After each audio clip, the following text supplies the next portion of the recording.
Hey folks, welcome back to another one of my videos. I'm Brendan from Bluelight, and some of you may have heard this before, but if you haven't seen my videos before, you won't know that over the past several years I've been coaching and supporting people for the police recruitment process.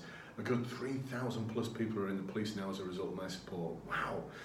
Other things that I go wow about, I've now got over 6,000 members of the Bluelight Police Recruitment Facebook support group. Wow, almost 6,000. I can't keep up with the posts, by the way, but they're all great, full of all sorts of ethical guidelines that people are sharing and hints and tips. And every now and then, I might even find the time to contribute myself.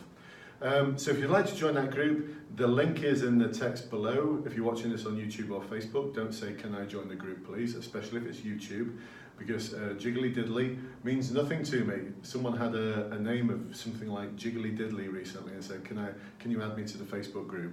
What? No way. There's a link below. Click on the link. Follow my instructions. And if you'd like to find out a little bit more about my courses, my online courses, my seminars, my one-to-one coaching, again, links below, folks. So, here we are in York. Welcome to York. This is the Marriott Hotel Business Centre. It's where I use for my one-to-one coaching. Why do I use this location? It's because it's 2 minutes away from where I live, so why not? Just finished coaching today someone for their final interview, and we had to go over, despite the fact that one of my clients, the interview skills part, where we look at the SAARL structure of presenting the answers to your interview questions. And the reason why I'm posting this is because I've now added 2 more letters onto SAARL. 2 more letters onto SAARL. More about SAARL in a moment, but there's 2 more letters that I've added to it, and especially for those of you, my clients, those of you who have paid for my online services or courses or seminars or one-to-one coaching, you can go to the Bluelight Facebook client-only group. It's a secret group, so if you're not a client, don't bother trying to search for it. You won't find it. The only people who've got access to it, who can find it, who can even see that one exists, are my clients, and it's by invite only. So I've added 2 more really important letters onto that. But for the rest of you, and for my clients, I'll explain a little bit about SAARL. So most of you will be used to the STAR way of delivering an interview answer. The situation, the task, the action, and the result. Now, I've asked so many of my clients over the years to explain to me the difference between the task and the action part. What normally I get told is the task is describing what you're going to do, and the action is describing what you did. Right, so one's in the past tense and one's in the present, eh? You know, how is that a good answer? How does that contribute to you having a really effective answer at your interview?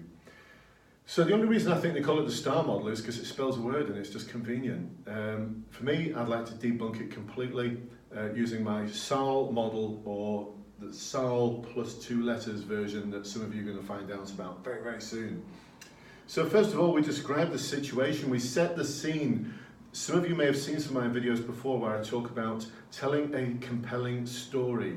So you're setting the scene of the story, of the account, to whatever it might be. Tell me about a time when you made a difficult decision. Tell me about a time when you worked in partnership with others to solve a problem. Tell me about a time when you've supported organisational change. Tell me about a time when you challenged inappropriate behaviour. You're telling a story. You're not starting off with once upon a time or a long time ago there was this prince. No, you're not. You're starting off with, in my role as at whatever it might be. A situation occurred where. So describe the problem. Your problem should be describing something specific, not about how you do your job on a daily basis, and it should be something that's challenging or difficult, so where you've had to give 120% without being asked to do so. If you give me an answer that you're telling me as asked to do this or as tasked with doing it, I've tuned out straight away. I want to hear about times challenging, difficult, 120% without you being asked to do so. So describe the situation. And then we can move on and describe the impact on others. The impact on others. And for those of my clients, I further categorize others for you to help you really, really paint a rich picture of the situation. And now we can talk about the aim. So what I aim to achieve? Talk in English. Under the STAR model, people are saying things like, so the task I set myself, no one talks like that, folks. The people, especially those who are going to be interviewing you at the final interview, are real, authentic, genuine, operational inspectors. As soon as you start talking nonsense, they will tune out. As soon as you start talking competency speak, they will tune out. So we want to say something like, so what I aim to achieve, or what I was hoping to achieve, was talk about your aim. What was the end going to look like? What was success going to look like for you in that scenario? Now we can talk about the action phase. Don't describe what you did. The amount of times people say things like, I approached the person calmly and professionally, or I empathized with them. It means nothing. It's just a bold claim. It doesn't mean anything until you can describe how specifically, how exactly you did what you're claiming that you did. So I want to hear the detail. Remember, they're police officers. They like evidence. They like specific, exact stuff. That's why they've become inspectors, because they like that kind of stuff, and they've demonstrated a whole range of skills, but none of it involved being vague and making all sorts of bold claims. So once again, for my clients, there's a whole video on this and the client-only Facebook group. Now we want to describe the result. Now, don't try and persuade me for one moment that the garden smells of roses and everything you touch turns to gold, because it doesn't. Because if it's challenging and it's difficult and you give 120% without being asked to do so, then invariably things don't go to plan. So I want to hear about how something didn't go to plan. I really do, honestly, I really do. Because if something didn't go to plan and it didn't work out quite as you hoped it would, and things went a bit messy, that's describing the world of being a police officer. Most of the time you're just keeping the wheel on and stopping it falling off, and the wheel is continually wobbling again. That's being a police officer. Things never work out perfectly. I wish they would, but they just don't. Why? Because people are involved, and people are complex. So tell me about the complexity of what you did and why you did it and what the result was and it didn't work out. Because now we can talk about the learning. And the learning isn't that I learned the power of communication, or I learned that it's good to ask open questions. Sorry, I'm putting a bit of a cheesy accent on it there, because it really is cheesy, folks. That's not learning, that's just a bold claim. I know that communication can be powerful, and I know that open questions are great. That's not learning. The learning needs to be something along the lines of, so having reflected upon this and having discussed this with someone who I know and trust, and for those people I coach, the person they know and trust is me, what I learned from this, what I'd do differently next time is, so introduce that, folks, because that will really round off your answer nicely. Actually, it won't, because there's 2 more letters now, and I'm going to share those with my special clients in the client-only Facebook group. So, a bit of a teaser there, but hey, you know me, that's what I do.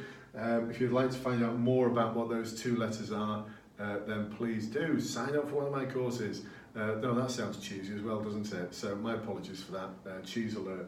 But anyway, there's my gift to you.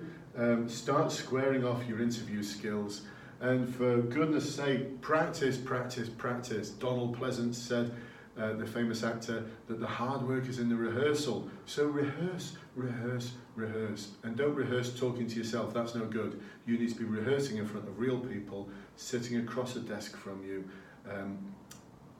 Put together the environment that you're going to have on the interview, even if it's in your living room or kitchen.